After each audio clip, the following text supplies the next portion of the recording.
Please paratha आज कैसे हैं आप लोग। आई होप आप सभी अच्छे होंगे, स्वस्थ होंगे, मेरे स्टोरी लाइन को एंजॉय कर रहे होंगे। तो जो कोई भी मेरे चैनल पर नया है प्लीज़ मेरे चैनल को लाइक शेयर सब्सक्राइब करना मत भूलिएगा। और अगर आप लोग को मेरे स्टोरी लाइन उसके प्लॉट्स पसंद आते हैं तो प्लीज़ मुझे कमेंट्स करके अप्रिशिएट करना भी मत भूलिएगा। तो चलिए नेक्स्ट हम प्रॉमिस डे का हम स्टार्ट करते हैं, ठीक है। जहाँ पे लास्ट पार्ट में हमने देखा था कि दोनों अपने अपने घर चले जाते हैं। अब नेक्स्ट डे विंग अपनी डेली रूटीन का काम करता है, उठता है, नहाता धोता है, रेडी होता है और अपना रोज शॉप जो उसका था वो ओपन करने के लिए चला जाता है। वहीं दूसरी तरफ वांग जी वो अभी भी सो रहा होता है और वो सो तो रहा था बट उसके दिमाग में कुछ और ही नॉटी नॉटी थिंग्स चल रहे थे, क्योंकि कल रात को विंग उसके पास आया था एंड देन वो फिर भाग गया था। हमारे वांग जी के वो कहते हैं ना, दिल की अरमा आंसू में नहीं बह गए थे, दिल में रह गए थे, इसीलिए उसके अरमान धरे के धरे रह गए थे। और अब बार बार वांग जी ऑलरेडी सो रहा होता है हल्की नींद में और उसका हार्ट को वेकअप हो रहा होता है और वो एक स्वीट सा ड्रीम देख रहा था जिसमें उसके वाइल्ड इमेजिनेशन उसके ऊपर हावी हो रहे थे। उसके नीचे विंग था और वो उसके साथ ब्रूट वाली फॉक कर रहा था।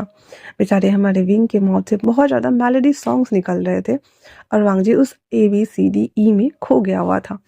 और उसके बाद वो फटक से उठ के बैठता है पूरा पसीने से तरबतर, क्योंकि उसके वाइल्ड थॉट जो इतने हार्ड हो चुके थे, शायद से पहली बार वो उनसे नाइटफॉल हुआ होगा जिसका एहसास वो कर रहा था।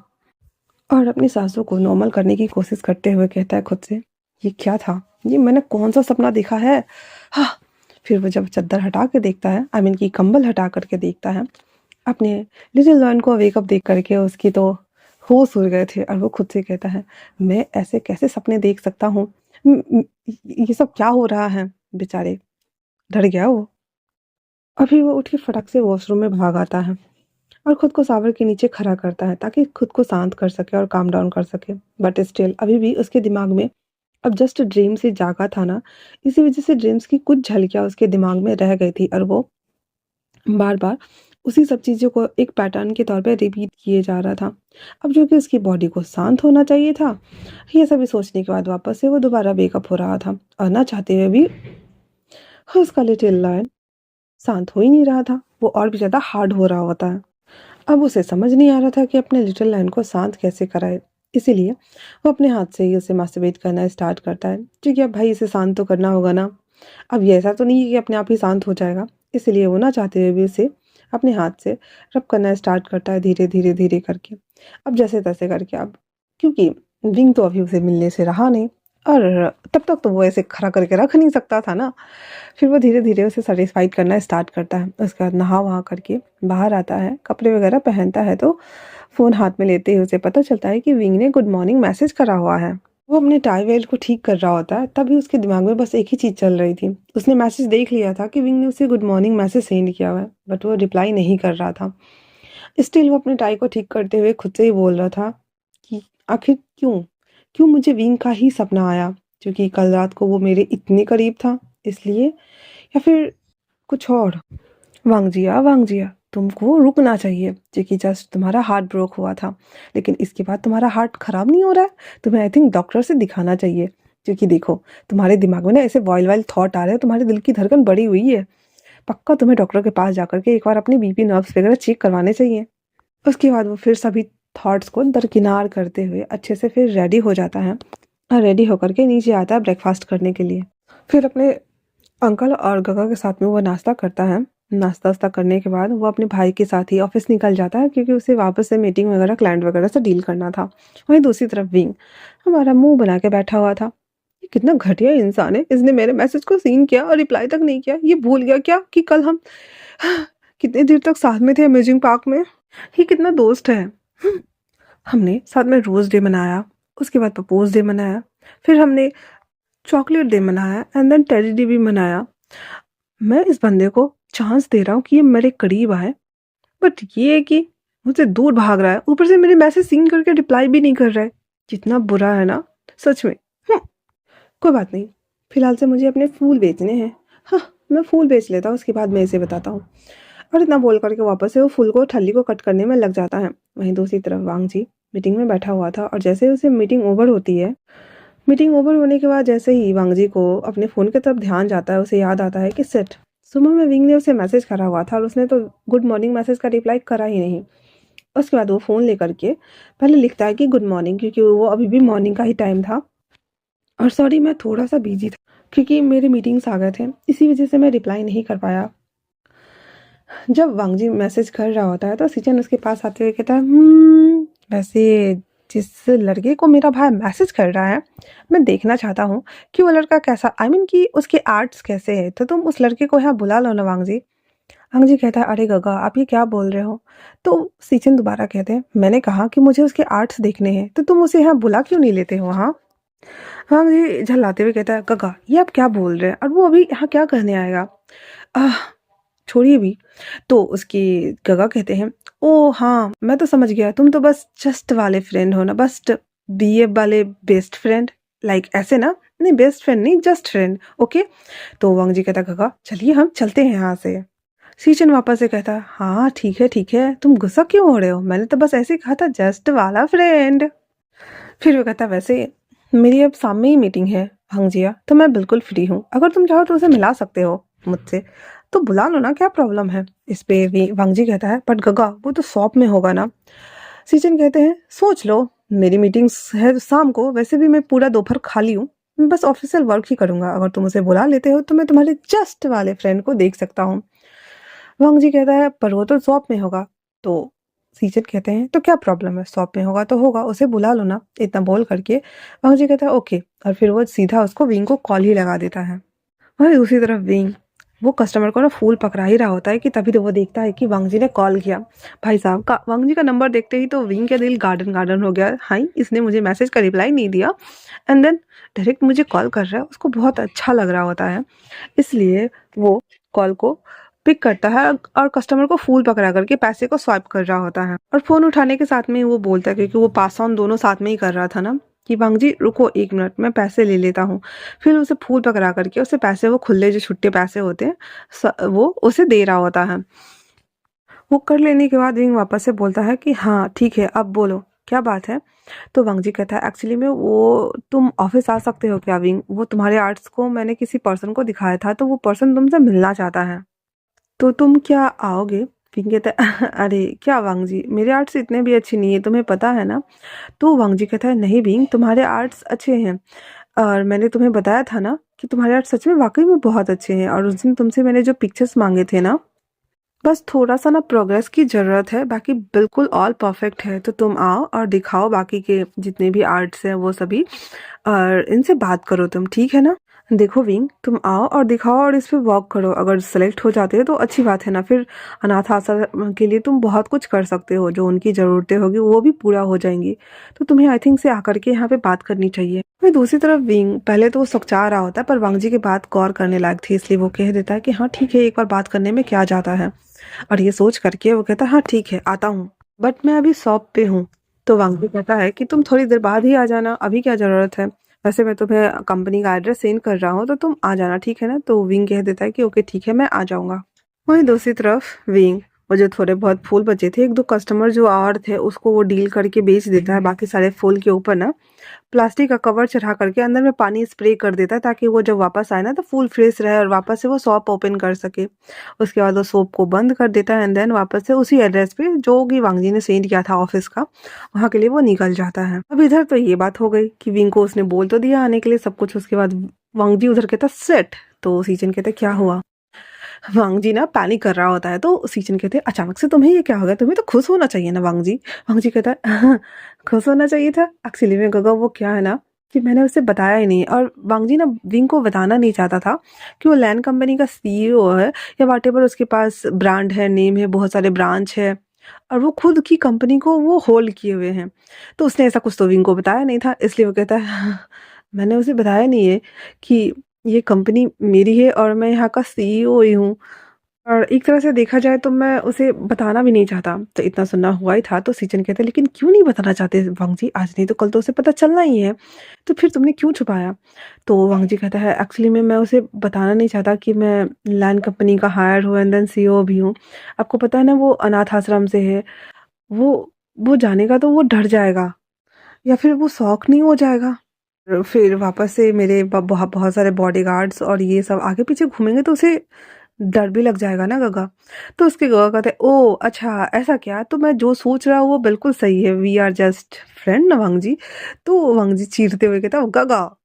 फिर सिचन कहते ओके ओके, तो अब क्या करोगे वांग जी? वांग जी कहता मेरे पास वैसे एक आउटफिट है जो नाइट में वेयर करता हूँ, तो मैं वो पहन लेता हूँ, सिंपल है, बट आपको ऐसा एक्ट करना पड़ेगा जैसे कि मैं यहाँ का ऑनर नहीं बल्कि एम्प्लॉय हूँ। ये सुनकर जो सीजन थे वो हंसने लगते हैं और हंसते हुए कहते हैं तुम और एम्प्लॉय, तुम्हें पता है ना वांग जी, मेरे से ज़्यादा तो तुम इस कंपनी को होल्ड करके रखे हुए हो और तुम एम्प्लॉय किधर से लगोगे? वांग जी कहता प्लीज़ गगा प्लीज़ मान जाइए ना। ठीक है, बट तुम्हें तो पता है ना, तुमने बहुत कम उम्र में कंपनी को संभाला और मुझसे ज़्यादा बेटर संभाला है, तो तुम्हें नहीं लगता कि कुछ ज़्यादा हो रहा है? वैसे ठीक है, मैं भी एक्साइटेड हूँ उस लड़के से जस्ट फ्रेंड वाले से मिलने के लिए। देखो तो मैं जिसकी आगे पीछे आजकल मेरा भाई बहुत ज़्यादा घूम रहा है और जिसके लिए वो एम्प्लॉय तक बनने के लिए रेडी हो गया है। वैसे एक बात बोलूँ वांग जिया? वांग जी उसको बस देख रहा होता है।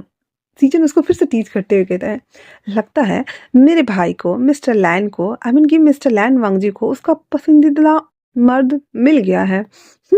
ऐसा बोलकर वो हंसने लगता है। तो वांग जी फिर से चिढ़ते हुए कहता है गगा। सीजन कहते हैं हाँ क्या गगा, क्या क्या गलत क्या कहा मैंने?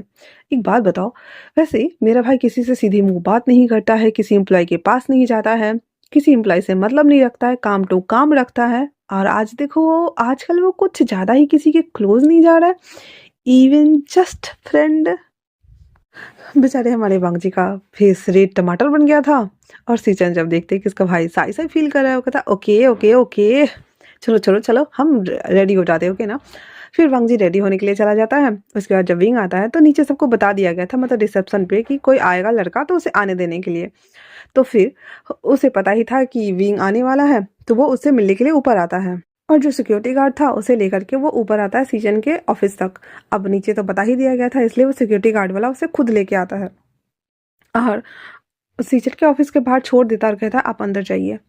फिर विंग ना डोर नॉक करते हुए अंदर आ जाता है। अंदर आने के साथ ही वो पहले तो सीजन को देखते हैं और उसको ग्रीट करता है। फिर सामने उसे वांगजी भी खड़ा मिलता है, जिसने अपने कोट को निकाल लिया हुआ था, शर्ट को भी निकाल लिया हुआ था, उसके लीज को खोल खाल के मोड़ लिया हुआ था, टाई वगैरह भी सब उसने खोल के हटा दिया हुआ था।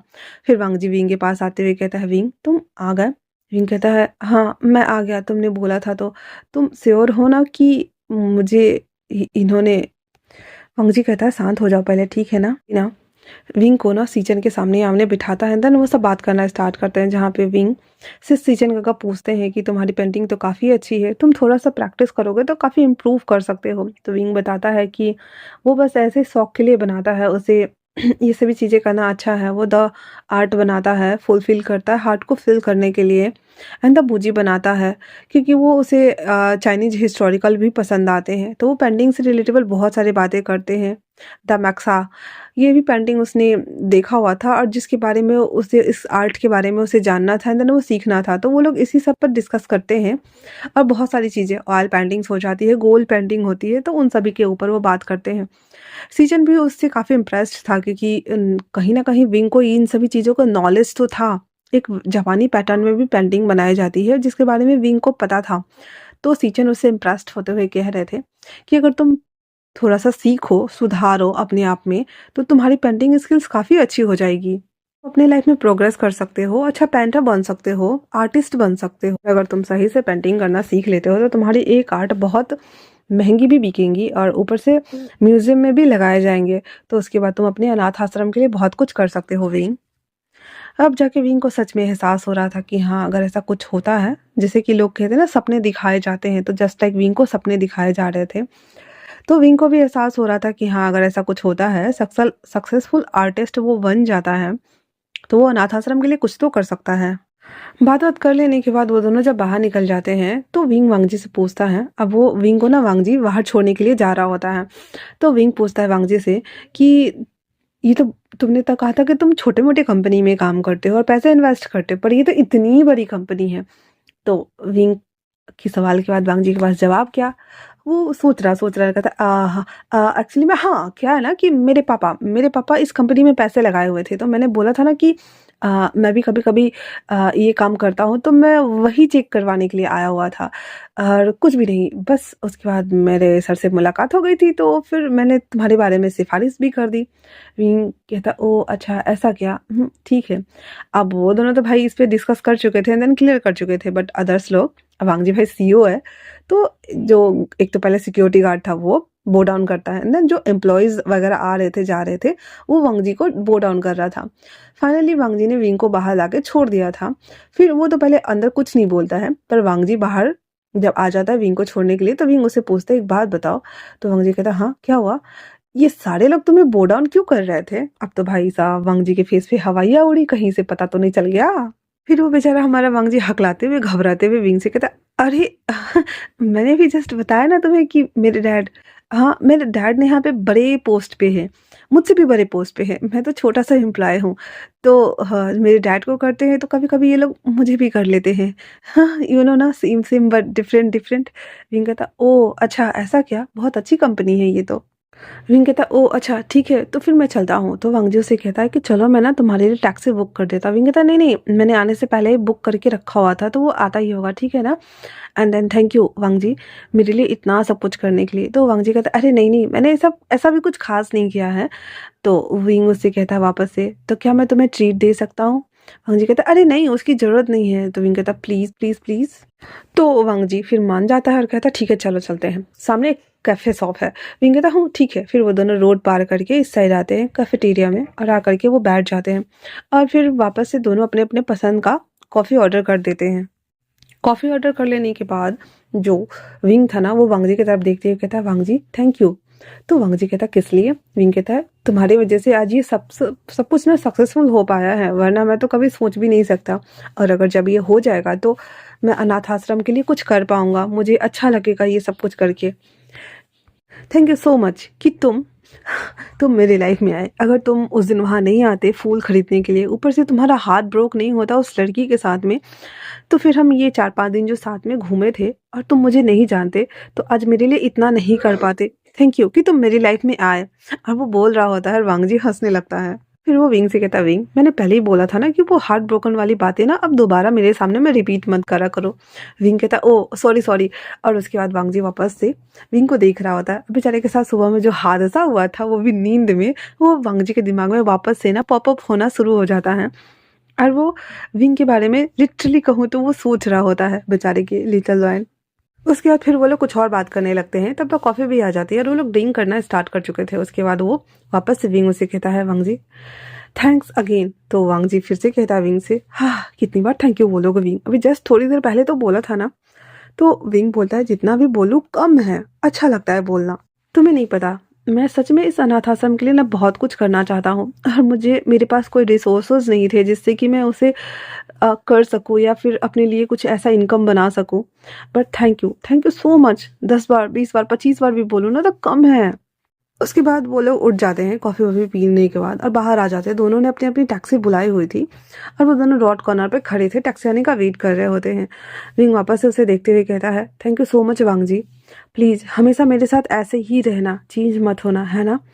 तो वांगजी कहता है, हाँ ठीक है, बट तुम ऐसे क्यों बोल रहे हो? विंग कहता है, बस ऐसे ही मेरे मन में आया था तो मैंने बोल दिया। तभी एक पर्सन ने जा रहा होता है, बात करते-करते, हड़बड़ाते-हड़बड़ाते अचानक से उसे ना वांगजी से टक्कर लग जाती है और उस चक्कर में जो वांगजी का जो फ़ोन था ना वो नीचे गिर जाता है। तो वांगजी जैसे झुकने को होता है तो विंग ना झुक जाता है उस फ़ोन को उठाने के लिए और भाई साहब वांगजी के सामने में विंग का बट था, डिगी-डिगी बम-बम उसका। अब उसके बम-बम को देखने के बाद हमारे वांगजी के दिमाग में वापस से सुबह वाला वाइल्ड थॉट चल रहा था, जिसके बाद उसकी हालत ख़राब ना हो, गला ना सूखे और विंग को इस पोज़ीशन में, क्योंकि वो झुक के जैसे फ़ोन उठाते हैं ना, समझ जाओ यार। उसका दिमाग खराब हो रहा था ये सभी चीज़ें देखने के बाद। तब तक विंग ना फ़ोन उठा करके उसकी तरफ बढ़ाते हुए कहता, वांगजी तुम ठीक हो ना? वांगजी उस वो फ़ोन के लेते हुए कहता, हाँ, हाँ, मैं ठीक हूँ। फिर भी स्टिल उसके दिमाग में यही सारी बातें मॉर्निंग्स वाले चल रहे होते हैं। तभी विंग वापस से कहता, वांगजी तुम्हारा फ़ोन टूटा तो नहीं ना? तो वांगजी फिर अपने डर्टी थॉट को साइड में थोड़ा करते हुए, दरकिनार करते हुए, वापस से फ़ोन चेक करते हुए कहता, नहीं, नहीं फ़ोन ठीक है, फ़ोन टूटा नहीं है। विंग देखता है कि वांगजी आउट ऑफ स्पेस है, तो उसे कहता तुम ठीक तो हो ना? तो कहता हाँ मैं ठीक हूँ। तो कहता चलो शुक्र है फ़ोन टूटा नहीं, वैसे वो टैक्सी आ गई मेरी टैक्सी, मैं जाता हूँ, ठीक है ना? तो वांगजी कह देता है कि हाँ हाँ ठीक है। और यहाँ पे वांगजी खुद को काम डाउन कराने की कोशिश कर रहा होता है, क्योंकि भाई साहब उसका लिटिल लैंड जो वेकअप हो रहा था, जैसे मैं जा रहा हूँ, तुम कहाँ जाने वाले हो अब? तो वांगजी बोल देता है कि मैं वापस ऑफिस ही जाऊंगा, और कहाँ जाऊंगा, मेरे मेरे भाई। पर इतना ही बोलने से पहले वो रुक जाता है, कहता है मुझे काम है ऑफिस में, तो मुझे जाना होगा ना। तो विंग कहता ओह अच्छा अच्छा ठीक है, फिर चले जाना, ठीक है ना?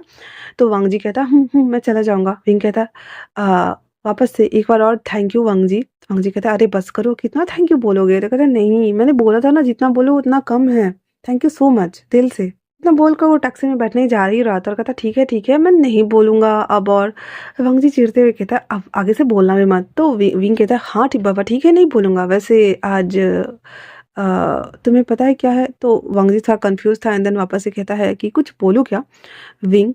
तो वांगजी कहता हाँ बोलो। विंग कहता है आज प्रॉमिस डे है, तो तुमसे कुछ मांगू क्या? तो वांगजी कह देता है हाँ क्या बोलो विंग। विंग कहता है वो हालांकि विंग हमारा कुछ और बोलना चाहता था, पर देखो बोलेगा क्या? वो एक्चुअली में वो क्या है ना कि हाँ, अ, जब जब तक अनाथ आश्रम ठीक नहीं हो जाता, तब तक तुम मेरे साथ रहोगे क्या? मतलब कि उसे ठीक करने तक मेरे साथ रहोगे क्या? वांगजी, बेचारा हमारा विंग ना धीरे धीरे अपने हाथ को सुकसाते हुए बाहर निकाल देता है। अब वांगजी विंग को देख रहा है, विंग वांगजी को देख रहा है, दोनों एक दूसरे को देख रहे हैं, और विंग अपने मन में एक थप्पड़ लगा रहा है खुद को, अरे तू बोल ले, कुछ और ही बोल लेता, ये क्या बोला तूने? बट फिर भी छोड़ो, जान दो। वांगजी उसे देखते हुए अपना हाथ आगे बढ़ा देता है, और उसके हाथ को वो पकड़ते हुए कहता है हाँ मैं तुम्हारे साथ रहूंगा विंग। वैसे वांगजी कहता है हाँ मैं तुम्हारा साथ दूंगा, क्योंकि तुमने जब मेरा हार्ट ब्रोक हुआ था तो तुमने भी मेरा साथ दिया था, मुझे हील करने की कोशिश की थी, मेरे मूड को लाइट किया था, और मेरे साथ टाइम बिताया था।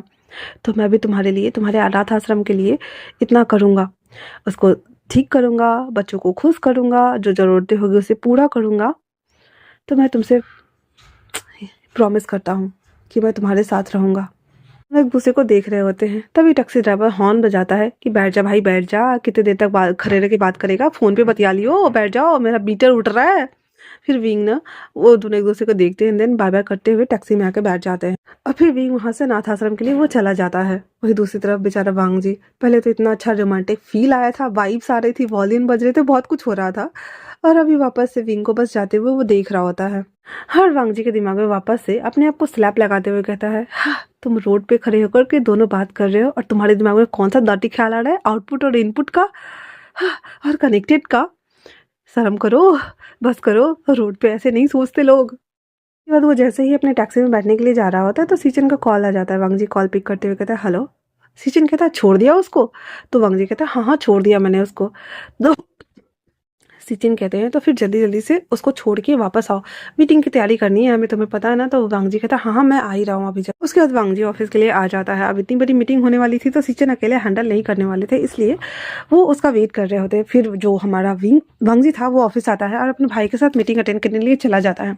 बीच में 2 लगातार मीटिंग बैक टू बैक थी, इस वजह से रात के 8 बज गए थे, और उसने ध्यान भी नहीं दिया था कि उसका फोन स्विच ऑफ होने वाला है। वहीं दूसरी तरफ विंग, वो अनाथ आश्रम पहुंच गया था, और वो सोच रहा था कि वांगजी उसे मैसेज करेगा, और वो बहुत देर तक वेट करता है, पर वांगजी तो जाते ही मीटिंग अटेंड करने लगा था, तो वो मैसेज तो कर ही नहीं पाया था। बहुत देर वेट करने के बाद विंग को नहीं रहा जा रहा था, तो वो खुद ही मैसेज करके बोल देता है कि मैं घर आ गया हूँ, तुमने तो मुझसे पूछा भी नहीं, वैसे कोई ना मैंने बता दिया तुम्हें। फिर वो जब देखता है कि सीन नहीं कर रहा है, तो फिर विंग हमारा बेचारा कुछ भी क्या ही कर सकता था, वो छोड़ देता है। एंड देन दोबारा वही दूसरी तरफ रात के 8 बजे जब वांगजी फ्री होता है मीटिंग से, दोनों भाई घर के लिए निकल जाते हैं। घर आने के बाद वांगजी घर आता है, कपड़े चेंज करता है, सावा लेने के लिए चला जाता है, फ्रेश होता है, फ्रेश हो करके कपड़े चेंज वेंज करके, तब तक उसने फ़ोन चार्जिंग पे लगा दिया था। फ़ोन जब ऑन करके देखता है, तो देखता है कि विंग का मैसेज आया हुआ है। फिर वो गुड नाइट मैसेज का रिप्लाई कर देता है, और उसके बाद वो जाकर के सो जाता है, क्योंकि आज इतनी सारी मीटिंग्स अटेंड करनी पड़ी थी, तो वो सच में बहुत ज़्यादा थका हुआ था और वो सो चुका था। वही दूसरी तरफ विंग बच्चों के साथ में अनाथ आश्रम में खेल रहा होता है, तभी अचानक से फ़ोन पे आती है ना मैसेज पॉपअप, तो वो जब अपना फ़ोन निकालता है, तो देखता है कि वांगजी ने उसे गुड नाइट मैसेज किया हुआ है। उसके बाद वो भी मुस्कुराते हुए उसे गुड नाइट विश कर देता है, और वापस से वो बच्चों के साथ में खेलना स्टार्ट कर देता है। तो आज के लिए इतना ही। कैसा लगा आप लोग को ये चैप्टर, मुझे कमेंट्स करके जरूर बताना। तब तक के लिए थैंक्स फॉर वॉचिंग।